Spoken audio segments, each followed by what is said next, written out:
Vamos a continuar leyendo Apocalipsis capítulo 20. Apocalipsis capítulo 20 dice: vi un ángel que descendía del cielo con la llave del abismo y una grande cadena en la mano. Y prendió al dragón, la serpiente antigua, que es el diablo y Satanás, y lo ató por 1000 años. Y lo arrojó al abismo y lo encerró y puso sellos sobre él para que no engañase más a las naciones hasta que 1000 años fuesen cumplidos. Y después de esto es necesario que sea desatado por un poco de tiempo. Y vi tronos y se sentaron sobre ellos los que recibieron facultad de juzgar. Y vi las almas de los decapitados por la causa del testimonio de Jesús y por la palabra de Dios, los que no habían adorado a la bestia y a su imagen, y que no recibieron la marca en su frente y en sus manos. Y vivieron y reinaron con Cristo 1000 años.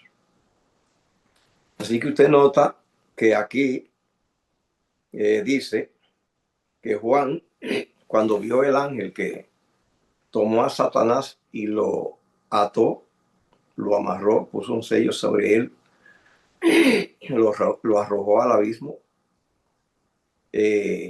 Ya en el capítulo 19 nos había dicho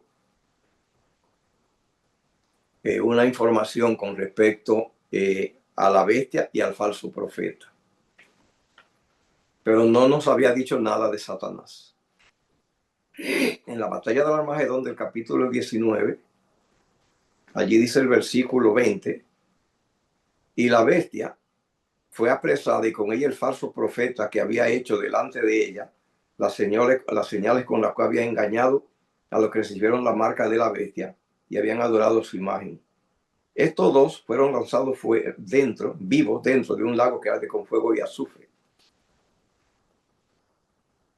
Pero ya nos había dicho en Apocalipsis capítulo 16 que es un trío el que mueve todo este programa, todo este proyecto. Allí leímos en el capítulo 16 que decía: yo vi salir de la boca del dragón, de la boca de la bestia y de la boca del falso profeta 3 espíritus inmundos a manera de rana, que son espíritus de demonios que hacen señales y van a los reyes de la tierra de todo el mundo para reunirlos para la batalla del gran día del Dios Todopoderoso. Si eran 3. Y aquí entonces, en el final de la batalla, solamente encontramos 2. Solamente encontramos a la bestia y el falso profeta. Y ellos fueron apresados y tirados, dice, en ese lago que arde con fuego y azufre. Allí no aparece Satanás. Ok, entonces en el capítulo 20, allí es que aparece. Allí aparece entonces que viene ángel poderoso y con una cadena lo amarra y está entonces lo echa al abismo por 1000 años. Más adelante encontraremos que a Satanás, después de que pase el milenio, y él pasa el milenio pues solo y abandonado acá, solamente con sus ángeles, después cuando termine todo, entonces a él lo van a tirar, lo van a encontrar adelante. Dice: donde estaba la bestia y el falso profeta. Así que allí se van a encontrar. Y dice Juan, dice: yo vi trono. Recuerden bien lo que hemos dicho, que en este reino que Cristo está estableciendo, es un reino que en la tierra no se ha visto nunca como eso, ni es posible. Porque en los tronos terrenales necesita que haya la cúpula real y pues el pueblo, los súbditos.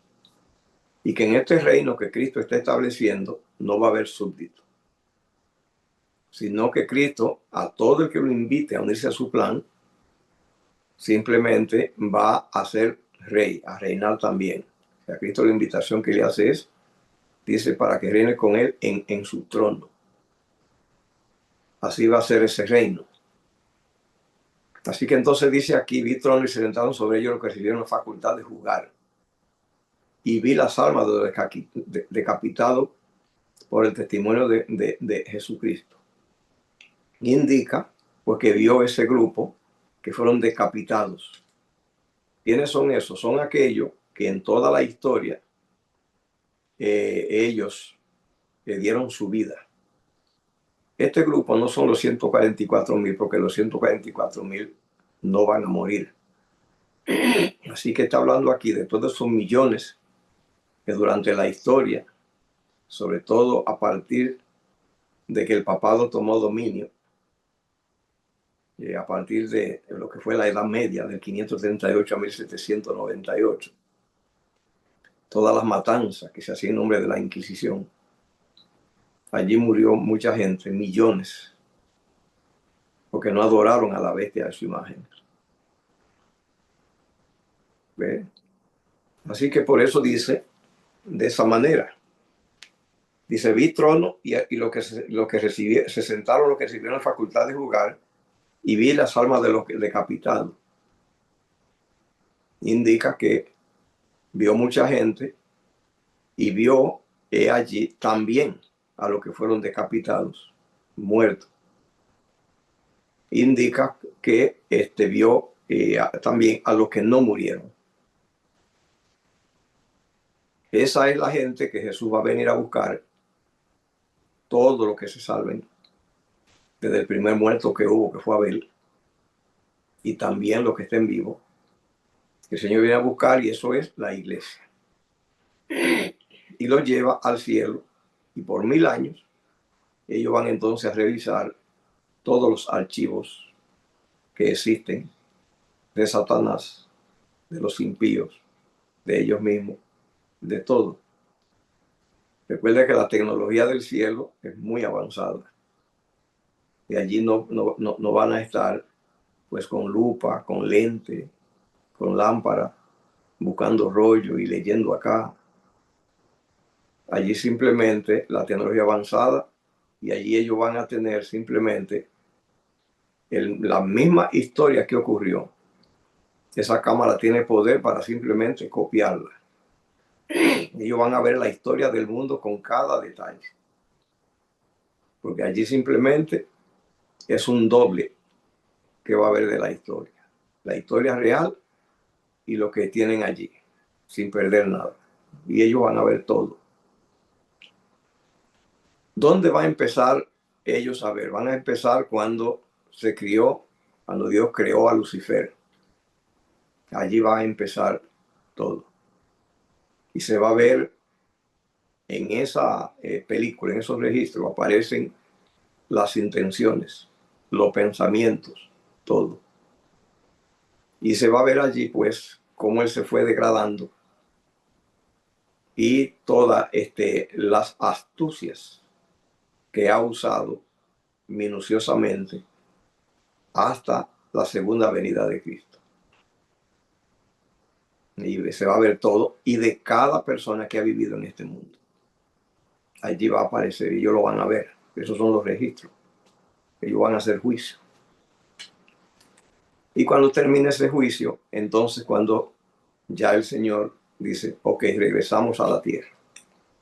Y vienen. Cuando ellos vengan, entonces Cristo resucita a los impíos. Y anoche mencionaba de que la Biblia pues no da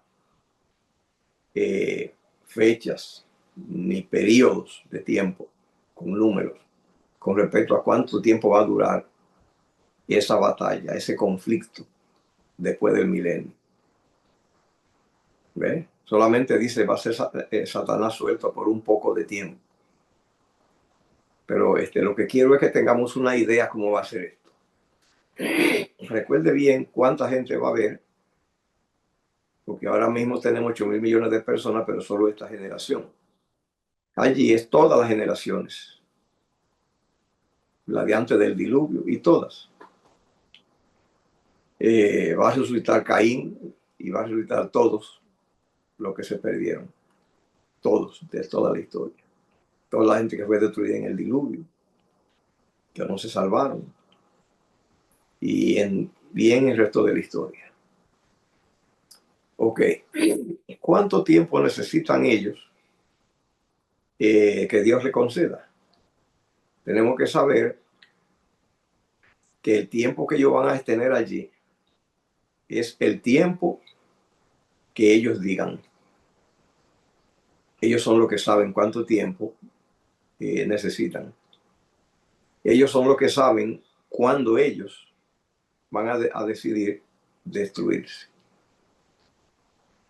Porque la destrucción de los impíos simplemente es algo que es ellos los que la van a operar. Tiene que estar claro de eso. En la batalla de Gog y Magog, allí los impíos se destruyen ellos mismos. Lo mismo va a pasar ahora en la batalla del Armagedón.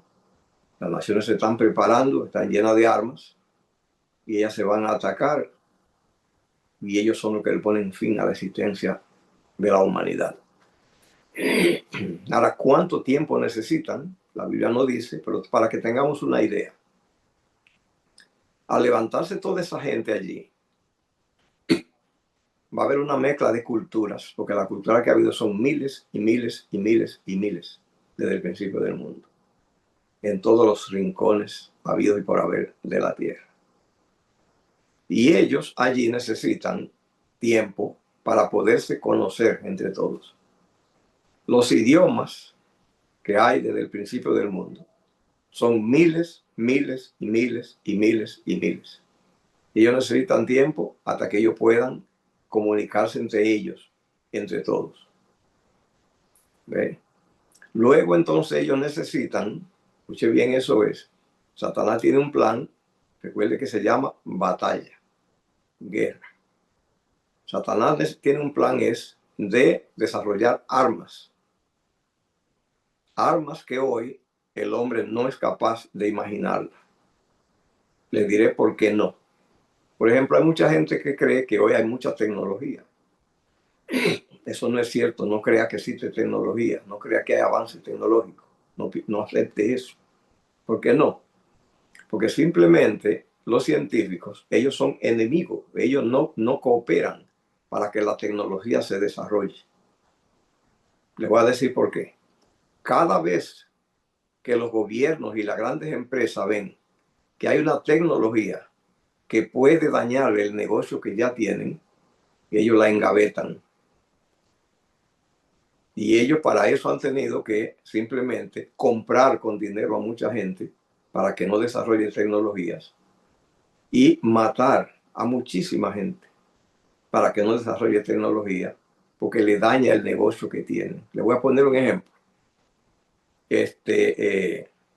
Las películas, cuando yo era niño, pues eran en una cinta enorme, larguísima, de decenas de metros. Y era un rollo grande. Y pues esa cinta la corrían en el teatro y así veían la película. Ahora, la fábrica de esas películas, pues eran factorías y empresas grandísimas en el mundo, con miles de empleados. Pero ¿qué ocurrió? A alguien se le ocurrió la idea, entonces, de que las películas vinieran en cassette. En cassette. En vez de ser un rollo grande, que un hombre ya con eso estaba cargado, ahora en un cassette que solamente pesaba alrededor de media libra. Ahí ya estaba la película en una cinta más compacta. Eso se le llamó a ese cassette el Betamax. Ya allí vinieron las películas. ¿Qué pasó con la factoría que hacía todas aquellas cintas? Todas quebraron, se quedaron en la calle los dueños, perdieron todo y toda esa maquinaria se pudrieron y todo el personal quedó desempleado. Pero ¿qué pasó con ese cassette, el Betamax? Recuerdo que yo estaba en Panamá cuando salió ese cassette. La última tecnología. Pues eso no duró mucho, porque de allí la película entonces ya pasó a estar en un disco. Y ahora ese disco era livianito, pesaba quizás 3 onzas. Y allí vinieron entonces. Ya, ¿qué pasó con las factorías que hacían todos esos cassettes? Quebraron, se perdieron las máquinas. Lo mismo pasó con la máquina de escribir, que es una empresa grandísima, millonaria. Cuando vino la computadora, que ahora usted podía escribir y corregir y guardar, cosa que no se podía en la máquina de escribir, de teclas. Aquello de una vez que pasó, de una vez se fue en bancarrota, cerraron la fábrica, se dañaron todas la maquinaria y los dueños quedaron en la calle. Entonces, como ellos ven eso, ellos entonces ahora impiden que se desarrolle tecnología. Les voy a poner un ejemplo. Cuando estaba el presidente Barack Obama aquí en Estados Unidos, él miró los trenes que hacen en China, que son trenes que simplemente corren a 300 kilómetros por hora y 400. Y él de una vez se emocionó y dijo, los traigo para acá. Pero los dueños de la compañía de trenes que hay establecida y los dueños de las líneas aéreas lo amenazaron y le dijeron, no te atrevas. Porque simplemente todo el sistema de los trenes que existen en Estados Unidos son viejos que casi caminan con leña, el tren americano. Pero si traen un tren que vaya a gran velocidad, entonces mucha gente y mucha chatarra que se va a quedar botada. Y ellos pues se quedan sin seguir recibiendo porque se quiebran sus compañías. Entonces le dijeron, no te atrevas, y la línea es aérea, porque la cantidad de gente que vuela aquí en avión, eso es enorme, son millones, y en Europa y en otros países. Si traen un tren que viaje a esa velocidad, los trenes que hay aquí caminan a 60 millas por hora 70. Un tren de 300 millas. Entonces hay demasiada gente de aviones que ya no va a ir en avión, porque para usted en avión es muy incómodo, porque los aeropuertos están lejos de la ciudad. El tren pasa por su casa. Y cantidad de gente va a dejar los aviones y las líneas aéreas le dijeron, no te atrevas, déjalo así. Entonces no se permite el desarrollo de la tecnología. Y así se ha desarrollado la tecnología ya para que en las casas que hoy tenemos salgan solamente un 10%, porque han desarrollado materiales baratitos y 10 veces más resistentes. Pero ¿qué pasa con la industria que hay? Entonces se va en bancarrota y no la hacen. Y así hay cantidad de tecnología. Y entonces hay otro problema que tiene la tecnología.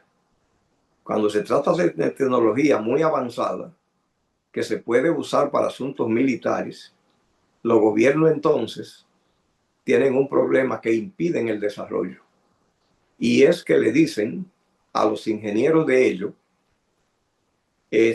a lo que tú vas a desarrollar tiene que quedar en secreto para que no nos copien. Porque si nos copian, entonces ya no tenemos dominio de esa área en la guerra y nos aventajan. Así que cada país que desarrolla tecnología que podría servir para muchas cosas en beneficio de la humanidad, pero que se puede usar en asuntos militares, entonces se dice no puede publicarse. Y cada nación tiene un poco de tecnología que no vaya a desbordarse, que no dañe el negocio actual y además que no puedan copiársela, que son secretos. Entonces no tenemos tecnología. ¿Por qué digo eso? Porque eso no lo va a ocurrir ahora cuando Cristo resucite a los impíos. Van a venir los ingenieros de antes del diluvio. Escuche bien, eso es, que la inteligencia de ellos era tan avanzada y ellos resucitan con su capacidad, que los ingenieros hoy grandes de la NASA y la gente que hace la bomba atómica es gente que no va a servir ni siquiera para limpiarle la mesa donde ellos comen. Porque los científicos de hoy no tienen idea cómo se hicieron la pirámide de Egipto, cómo se cargaron piedras de 200 toneladas. No saben cómo y simplemente no hay información. Y ellos no tenían las grúas que tenemos ni la tecnología. Y es ya después del diluvio los egipcios. Pero estamos hablando después, pero antes del diluvio. Cuando Cristo resucite a los impíos, allí no va a haber tirantes con eso de la tecnología, de estar guardando secreto. Allí no, a la orden que hay es que vengan los más grandes científicos y simplemente sea para armar a toda la humanidad, que son millones de millones. Y ellos tienen que desarrollar armas. ¿De dónde van a desarrollar armas? Tienen que preparar ingenieros. Los ingenieros ya están, que son los antes del diluvio. Ellos tenían tecnología que hoy no es pensable. Pero tienen que entrenar a mucha gente y eso toma tiempo. Además de eso, tienen que ahora entonces desarrollar factorías, buscar materiales de la tierra, rocas y metales para hacer armas. Porque todo lo que hay ahora en 1000 años, y no lo van a usar porque ellos no van a usar las armas que se usan hoy porque, o sea, no sirven de nada. No sirven ni para matar pájaros frente a la tecnología que ellos saben hacer.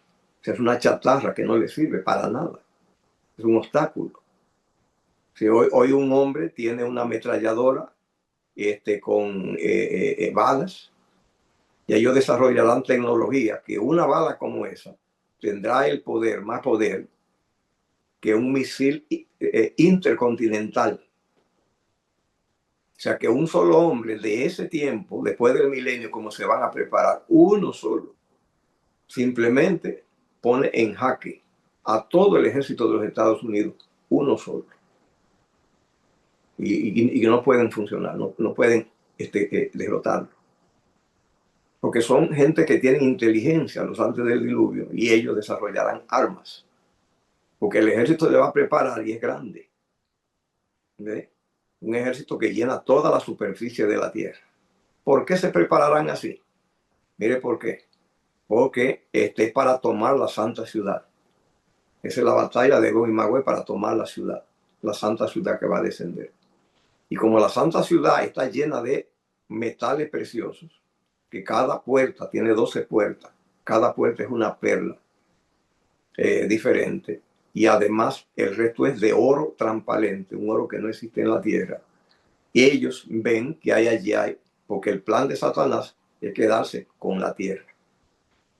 Y entonces quiere expulsar a Cristo de acá y expulsar a los santos, pero quiere coger la ciudad. ¿Cuán grande es la santa ciudad? Bueno, la santa ciudad, dice la Biblia, escuche bien, es que su forma es cúbica. O sea que lo mismo que tiene de ancho, lo tiene de largo y de alto. Pues le hemos dicho que es una vitrina. Pero entonces es grande. Se cree que alrededor de 1600 kilómetros de largo, 1600 kilómetros de ancho y aproximadamente 1600 kilómetros de altura. Es un edificio terrible. Y todo es de metales y de perlas. Y Satanás le dirá, aquí tenemos muchos recursos.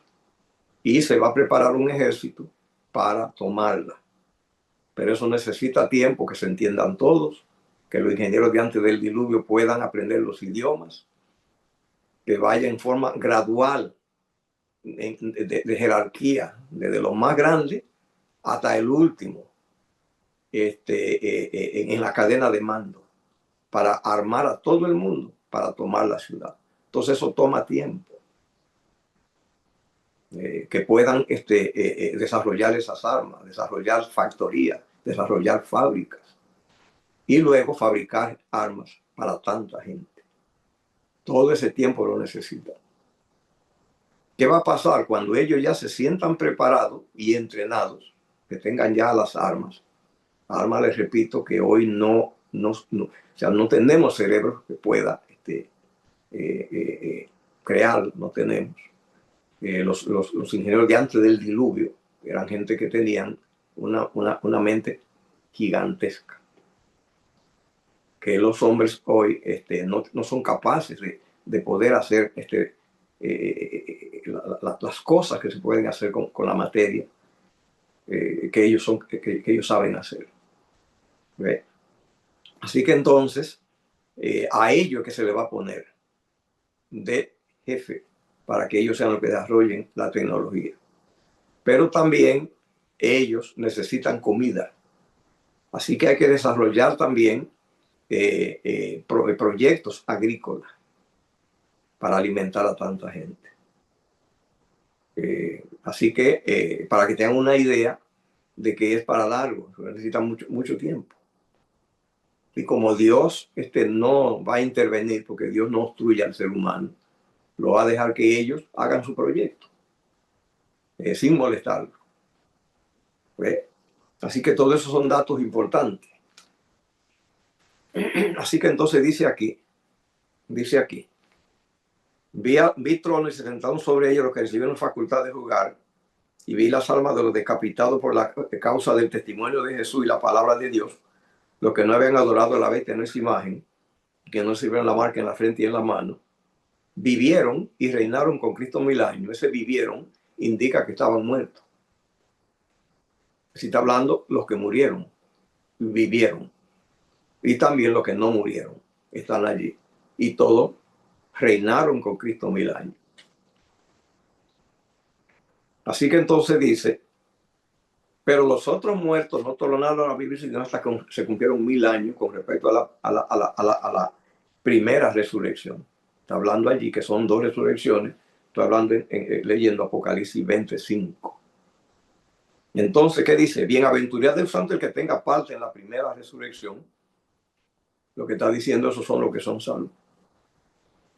Los que no tuvieron parte en la primera resurrección, sino en la segunda resurrección, entonces ellos morirán otra vez. Es lo que dice aquí el versículo 6. Bienaventurado el santo que tiene parte en la primera resurrección. La segunda muerte no tiene potestad sobre esto.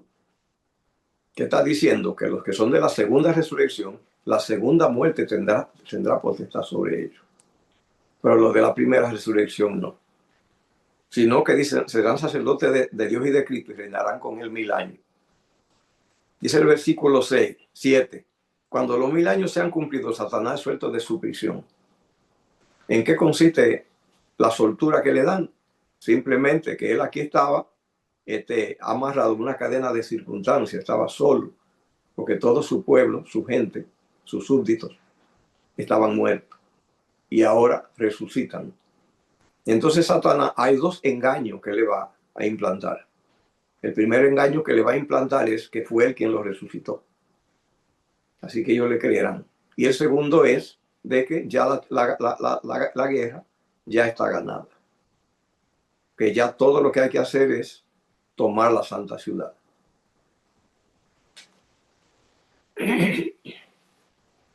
Así que dice el versículo 7, cuando los 1000 años se cumplan, Satanás será suelto de su prisión y saldrá a engañar a todas las naciones que están a los 4 ángulos de la tierra, a Gog y Magog. ¿Verdad que la batalla de Gog y Magog? A fin de reunirlo, escuche para qué es, para la batalla. Para la batalla. ¿Y cuántos son ellos? Dice el número de los cuales es como la arena del mar.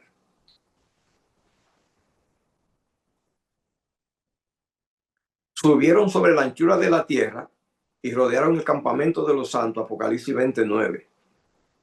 Rodearon el campamento de los santos, la ciudad amada. Y de Dios descendió fuego del cielo y lo consumió. Ese fuego que va a caer, Juan lo vio caer del cielo, pero ese fuego, léase el libro Patriarcas y Profetas de Elena G. de White, que les dice que el fuego que va a brotar en la tierra fue en el diluvio a donde se hizo la provisión para él. Que allí en el diluvio, toda la madera que había en la tierra, que eran árboles gigantescos y milenarios, duros como la roca, ellos fueron todos sepultados debajo de la tierra. Y todos, la fauna que había, recuerde bien que si usted va a los museos, usted va a ver los esqueletos de los dinosaurios. Había una fauna monstruosa en la tierra. Y recuerde que la tierra era mucho más poblada. Recuerde que era más grande. Recuerde que el del diluvio para acá cayó mucha agua, lo dijimos anoche, y que quedó muy poca tierra. Era mucho más grande la tierra y estaba llena de fauna, de animales. Le voy a poner un ejemplo. Por ejemplo, acá en lo que es Estados Unidos, la tierra norteamericana continental, se calcula que cuando vinieron los europeos acá, que vinieron acá como en el 1580, 1570, había alrededor de 100 millones de vacas de la vaca norteamericana que se llama el bisonte. De 100 millones de cabezas en lo que es el territorio. Y después del diluvio no hay animales grandes, porque en el diluvio murieron y Noé no entró al arca de ellos para preservarlo y murieron todos. Animales que eran brutales de tan grandes. Y esos animales han encontrado esqueletos, pero poco. Esos animales se volvieron petróleo y los árboles se convirtieron en carbón, el carbón industrial que las naciones explotan, y gas. Eso es lo que va a encender la chispa y las armas que van a desarrollar, que ellos entre ellos, lo mismo que se va a hacer ahora, ellos se van a atacar entre ellos otra vez. Y le vamos a explicar por qué ellos se van a atacar, cuál es la razón por la cual se van a atacar. Pero esas armas que son que hoy no tenemos idea, hoy no, ellos no usarían lo de hoy para nada, no les sirve en absoluto. Esas armas tendrán mucho poder y la van a estallar porque ellos se van a atacar entre ellos y eso va a encender la chispa del fuego y luego eso producirá una debacle en la tierra, produciendo terremotos y todos esos todos esos ingredientes que están debajo de la tierra, petróleo y gas y el azufre, ellos se incinerarán, cogerán fuego y la tierra toda se envolverá en llamas y arde hasta que consuma todos esos combustibles y que también elimine toda residuo, contaminación, basura y chatarra. Ese es el lago de fuego que va a haber. Escuche bien. Así que esa batalla va a ocurrir. Entonces dice Apocalipsis 20:10. El diablo que las engañaba fue lanzado en el lago de fuego y azufre. O sea, eso es lo que va a arder, es el azufre de la tierra. La tierra está llena de azufre. Los volcanes, todo. Simplemente ellos botan fuego por el azufre y el carbón. El carbón que hay debajo de la tierra y el azufre son los que producen los volcanes.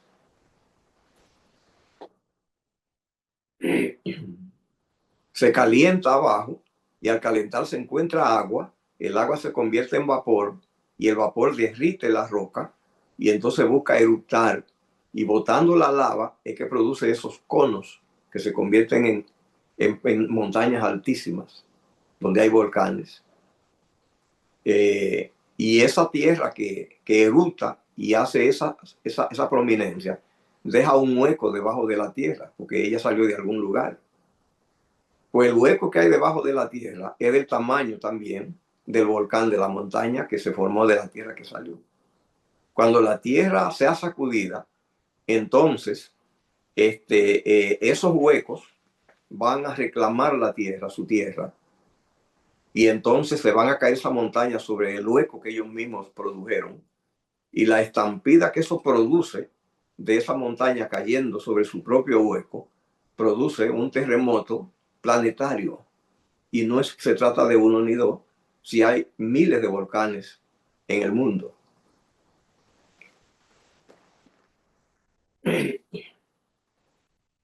Así que entonces dice, el diablo que los engañaba fue lanzado en el lago de fuego que hay con azufre, donde estaba la bestia y el falso profeta. ¿Ve cómo aquí se juntan? Y serán atormentados día y noche por los siglos de los siglos. Aquí va a ser lo que se llama la ejecución del juicio final. la ejecución del juicio final. ¿Ve? Dice aquí, dice, vi un gran trono blanco, eso dice Juan que él vio un trono blanco, y al que estaba sentado en él, delante del cual huyeron la tierra y el cielo, y no hubo lugar para ellos. O sea, Juan vio que desaparecieron la tierra y el cielo, porque todo va a ser hecho nuevo. Entonces dice, vi a los muertos grandes y pequeños en pie ante Dios, y los libros fueron abiertos. Esos libros no son así hojas, páginas, son películas. Los libros fueron abiertos y otro libro abierto, el cual es de la vida. Así que fue abierto el libro de las obras y el libro de la vida. Porque allí será un juicio. Recuerde que durante el milenio los santos, ellos juzgan todo. Ellos juzgan todo.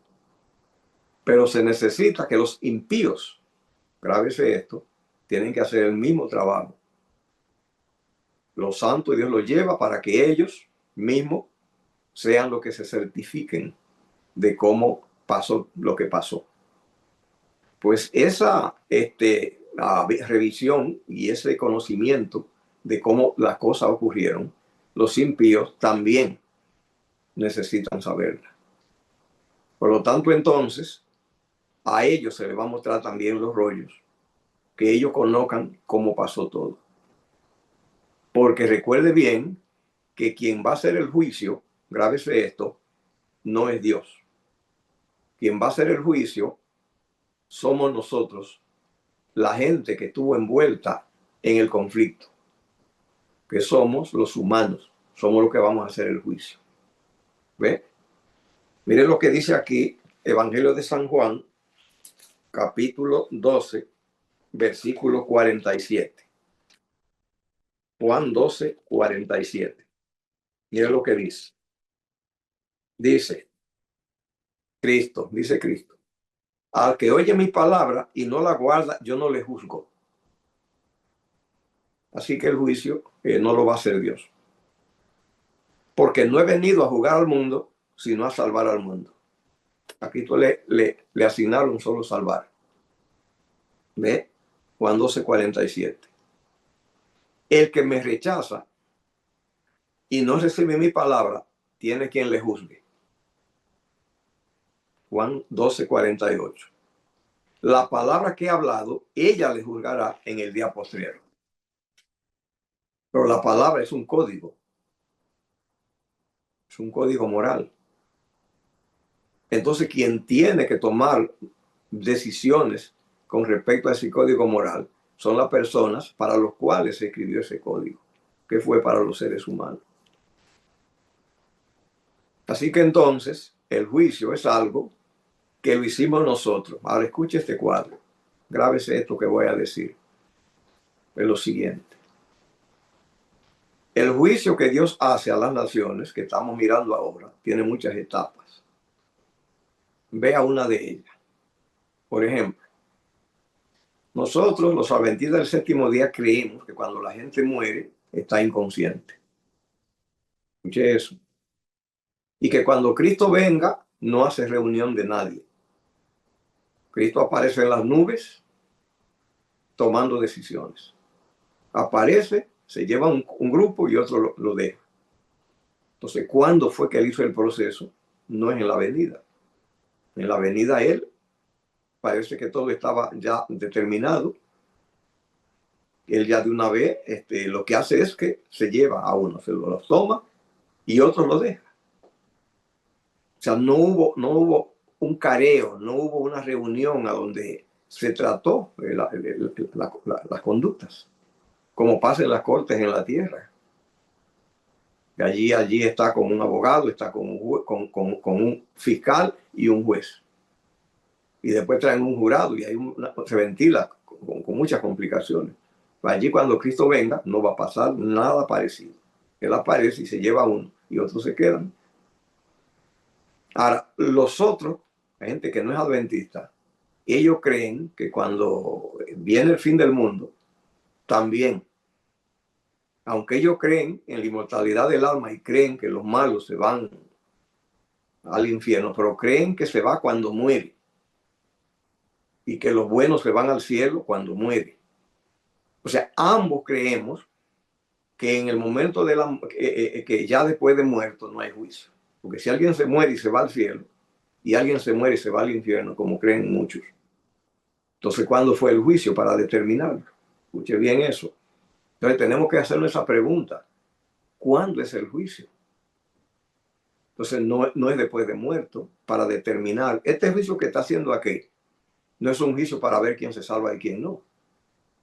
Hace mucho tiempo, cuando este juicio pasa, 1000 años hace ya, que ya la gente que era de Dios ya se quedó con Dios y los que no eran de Dios se quedaron sin él. El juicio no es aquí. ¿Ve? Esto es solamente un juicio. Cuando los santos van al cielo, no es saber si ellos se van a salvar. Es para revisar, es solamente para que ellos confirmen cómo Dios obra. En otras palabras, están juzgando a Dios, juzgando el proceso. No es un juicio para ellos. Y ellos están allá. Y no aparece que después, oye, hay problemas, hay una mala noticia. Ustedes están en el cielo, pero hemos encontrado aquí algo que se nos escapó. Hay un libro que se nos había perdido y aquí dice que ustedes no pueden estar acá. Eso no va a pasar. El que se fue, no, ya ese se quedó. Tampoco va a pasar que digan, oye, hay una gente que no trajimos ahora, que se quedaron en la tierra, en este rollo que estaba extraviado, dice que ellos tienen que venir. No va a pasar. Entonces, ¿cuándo fue el juicio? Todo eso tenemos que entender.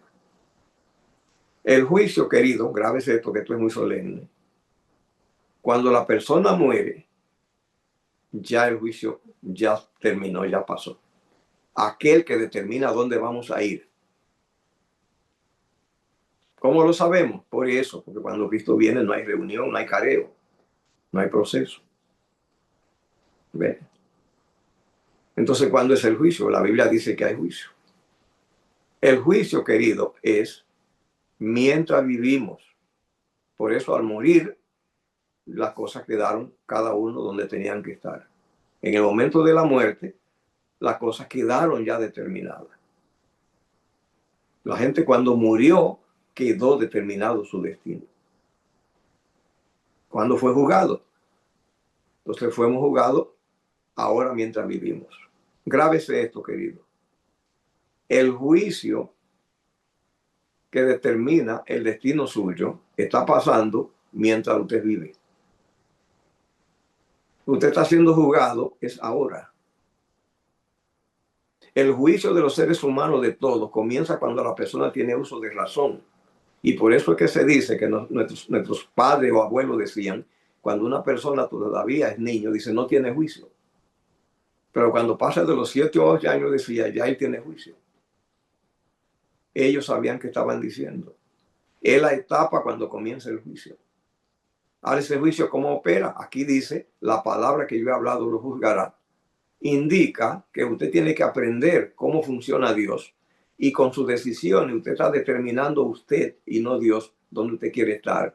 Y usted va a estar del lado que usted determine, no Dios. Dios ya dijo la palabra.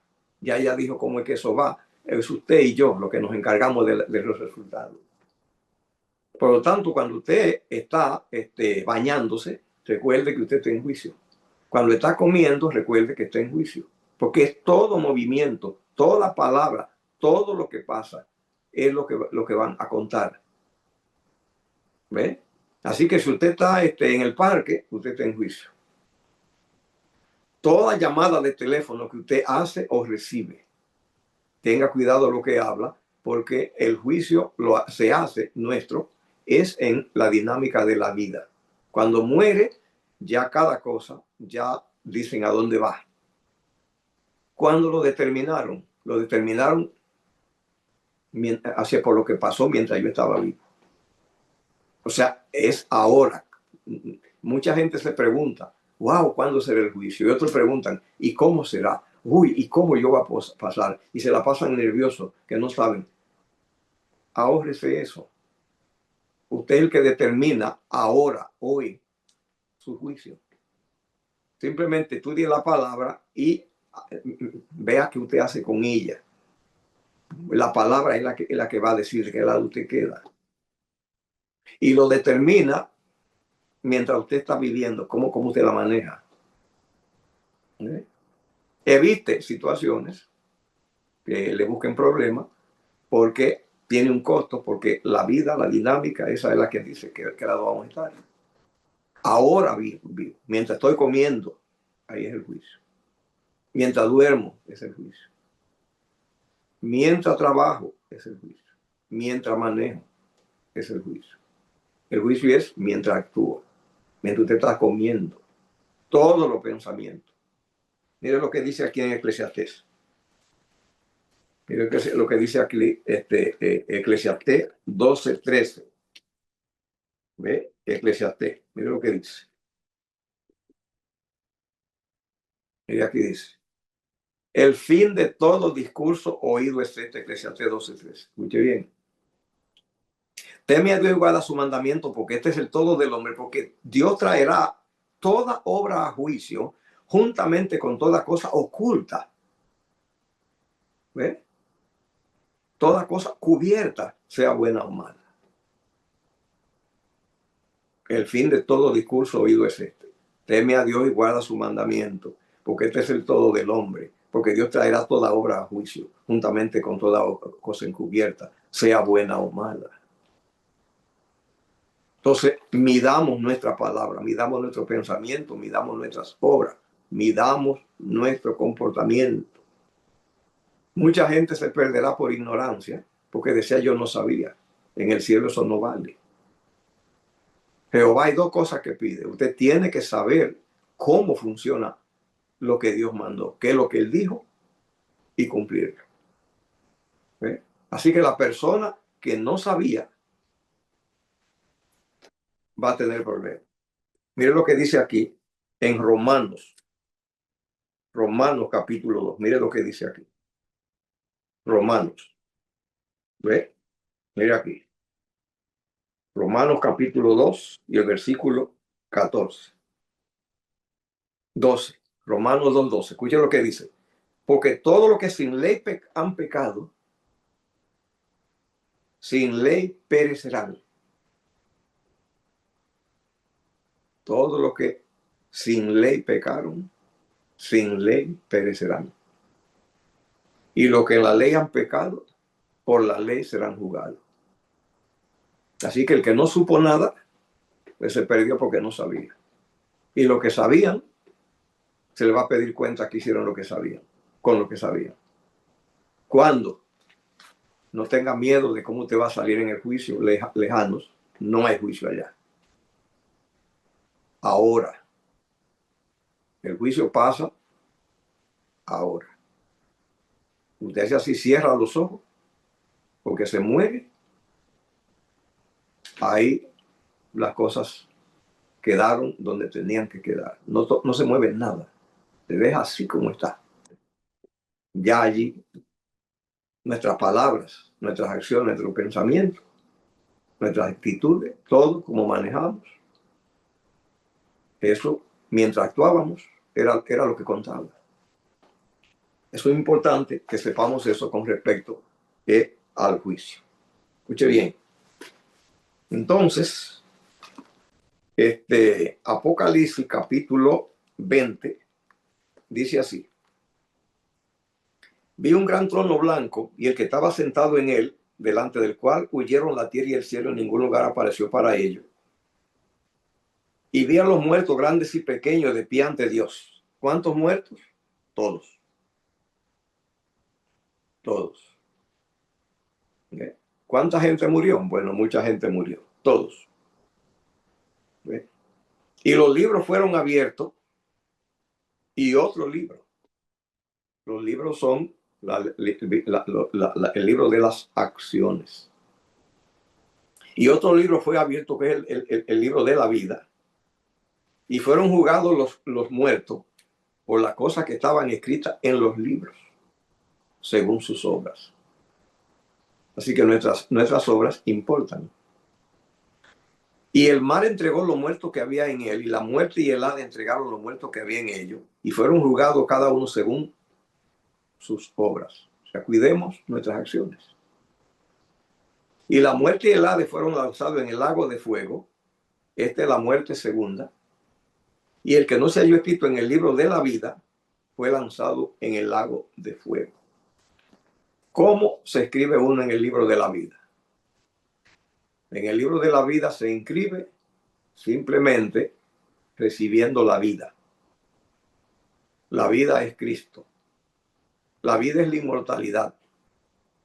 Aquellos que reciban la inmortalidad, porque eso es la vida. En el jardín del Edén, allí había el árbol de la vida. Ese es el libro de la vida. ¿Ve? Todo lo que alcancen la vida. Aquellos que crean en Cristo. Aquellos que entreguen su vida. Y aquellos que permitan que Dios termine su obra en ellos. Que consigan la ciudadanía celestial por Dios haber podido terminar su obra en ellos. Recuerde el tema que presentamos, donde dijimos Dios al hombre lo creó en dos etapas. Y que cuando Cristo resucitó, lo primero que buscó fue a su discípulo, dice, para darle un segundo soplo. Porque cuando creó al hombre en el Edén, lo sopló. Ahora Cristo, cuando encontró a los discípulos, lo sopló, que era dándole el soplo de la inmortalidad. O sea, dando la vida eterna. El que entró allí, ese está en el libro de la vida. Ese recibió la vida eterna. ¿Ve? Así que ha pasado el tiempo ya. Pero voy a leer todavía. Faltan 2 minutos, 3, para que veamos lo de la santa ciudad. Apocalipsis capítulo 21 dice, vi un cielo nuevo y una tierra nueva, porque el primer cielo y la primera tierra pasaron y ya no existía más. Juan ve todo nuevo, nuevo, nuevo, nuevo. Yo, Juan, vi la santa ciudad nueva de Jerusalén, que descender del cielo de Dios, dispuesta como una esposa ataviada para su marido. Y una gran voz del cielo que decía, he aquí el tabernáculo de Dios con los hombres, y él morará con ellos, y ellos serán su pueblo, y Dios mismo estará con ellos como su Dios. Enjugará a Dios toda lágrima de los ojos de ellos, ya no habrá muerte, ni habrá más llanto, ni clamor, ni dolor, porque las primeras cosas habrán pasado. Y el que estaba sentado en el trono dijo, he aquí yo hago nuevas todas las cosas. Todo nuevo. Y me dijo, escribe, porque estas palabras son fieles y verdaderas. Y me dijo, hecho está, yo soy el alfa y la omega, el principio y el fin. Al que tuviere sed, yo le daré gratuitamente de la fuente del agua de la vida. Así es la salvación, gratuitamente. El que venciere heredará toda la cosa. Yo seré su Dios y él será mi hijo. Pero los cobardes, aquí hace una lista de gente mala, pero los cobardes están a la cabeza, graves de esto. Cobarde, incrédulo, abominable, homicida, fornicario, hechicero, idólatra. Todos los mentirosos tendrán su parte en el lago que arde con fuego y azufre, que la muerte segunda. Pero los cobardes están a la cabeza. ¿Por qué pusieron los cobardes a la cabeza?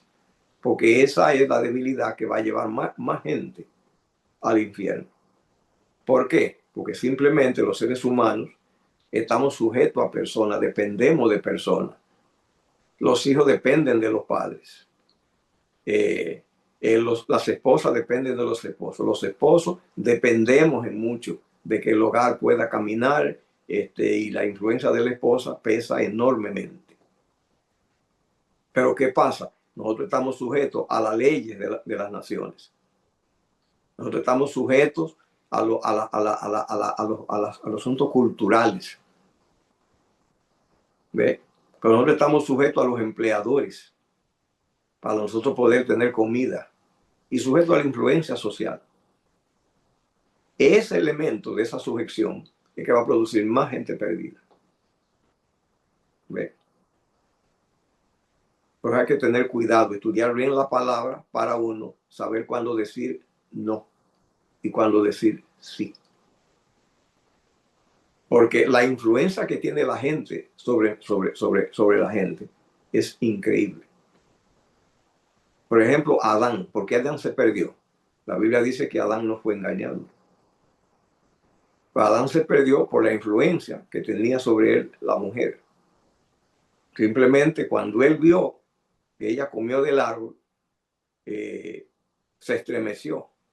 No fue tan grande el susto porque ella no había sufrido ningún cambio. Por lo tanto, él sabía que algo malo había pasado, pero no tenía todavía un cuadro tan lóbrego. ¿Ve? Pero por amor a ella, porque no se concebía perderla, entonces él dice, bueno, si va y esto sale mal, yo voy a comer solamente para que nos perdamos juntos. Y así por el estilo, son las influencias. A eso se le llama cobardía, el que la influencia de la gente, de los padres, de la familia. ¿Ve? La Biblia dice que Abraham, el padre de la fe, tuvo problemas. ¿Ve? Porque por la cultura se usaba que allí a donde él vivía, que si la mujer era estéril, se pudiera emparentar con las siervas. Así que la cultura. Pero ¿quién tuvo la influencia fuerte? Sara. ¿Ve? Que pesa mucho. ¿Por qué? Porque ella creía que Dios no podía darle hijo, y entonces fue grande la influencia porque ella quería tener hijos, y de esa manera la cultura decía que se podía. Jacob engañó a su padre, pero realmente, ¿cuánto pesó la mamá sobre él? Él no se ingenió ese engaño. La mamá tenía un poder sobre Jacob grande, que simplemente él no podía. ¿Ve? Pero eso tuvo un costo. Y así por el estilo. La influencia de la gente encima. ¿Cuánta gente se va a perder? Y por eso pone allí la lista